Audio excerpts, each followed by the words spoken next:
And how are we doing in America in terms of conquering this issue?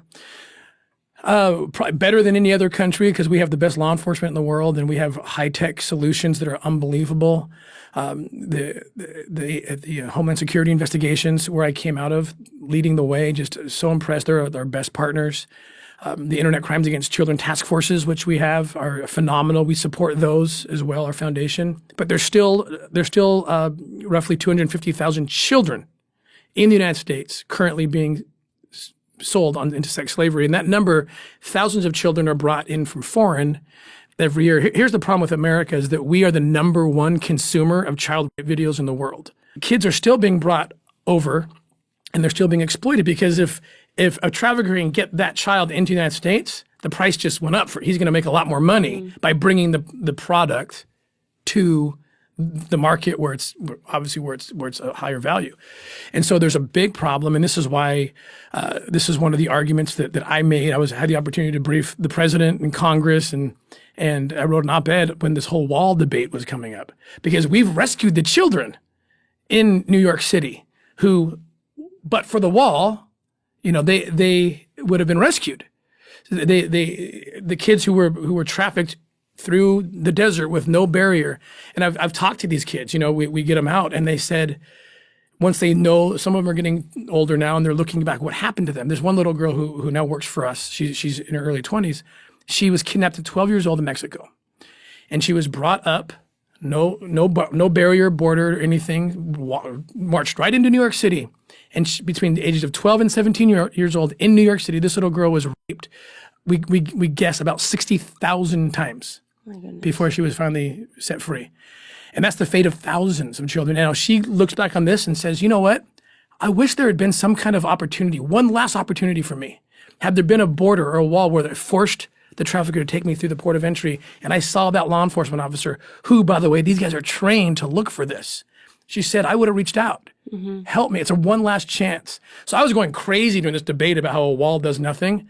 I was like, tell that to these countless children who were raped hundreds of thousands of times that it means nothing, that there's no opportunity there. So we are a major part of the problem and should be a major part of the solution. So I started this episode with speaking about prostitution, and I want to pivot there. Yeah. I was on a college campus, and some kids asked us, what is your opinion on prostitution? And obviously, my gut instinct that I wanted to say is that while I don't agree with it morally, I do think that people should have the right to do with what they want with their body. But then something in the back of my head said, don't put that answer out there because I don't know that I necessarily agree with that, because if prostitution was legal everywhere, there is no doubt that it would impact child sex trafficking. Yeah.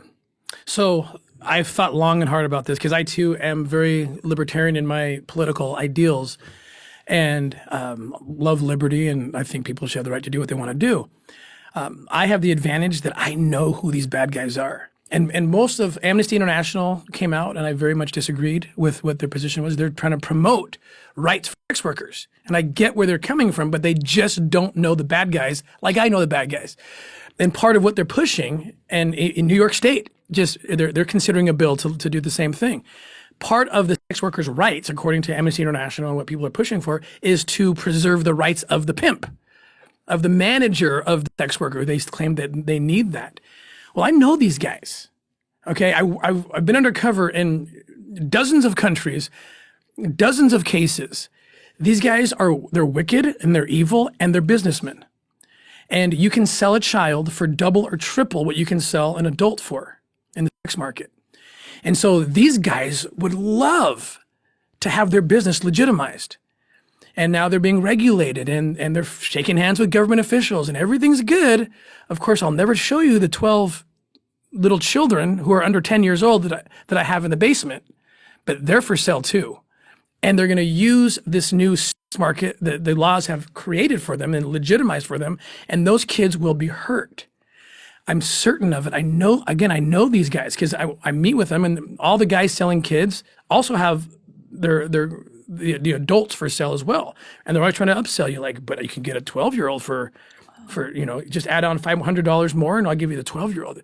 I got a couple of virgins too, that's $1,000. Wow. This is their business. And plus, when you go into these countries that have limited resources, they don't have enough, like I said earlier, to do these kind of proactive investigations already. Now you're going to utilize government time, right, that they don't have and resources to regulate this new market, leaving even less time for them to do what they weren't doing before, which is investigating the cases. So you've legitimized this thing, you've created a sex market. And so the question is this: what's more important? Preserving the rights of children from not being raped, or preserving the rights of an adult from being a sex worker?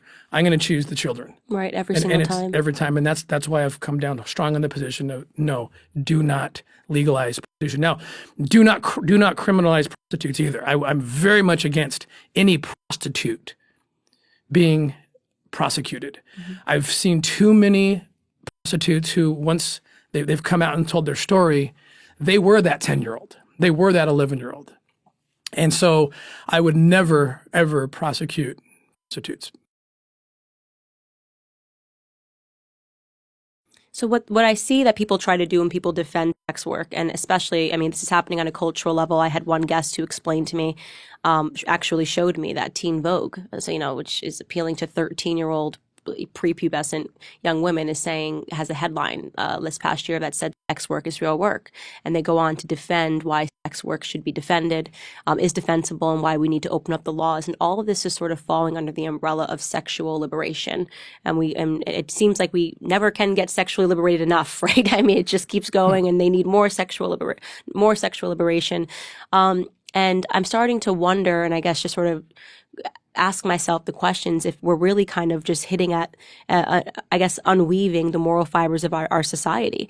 Women, no, we should be able to walk around the streets naked, and we should be able to sell our bodies if we want to. This is freedom.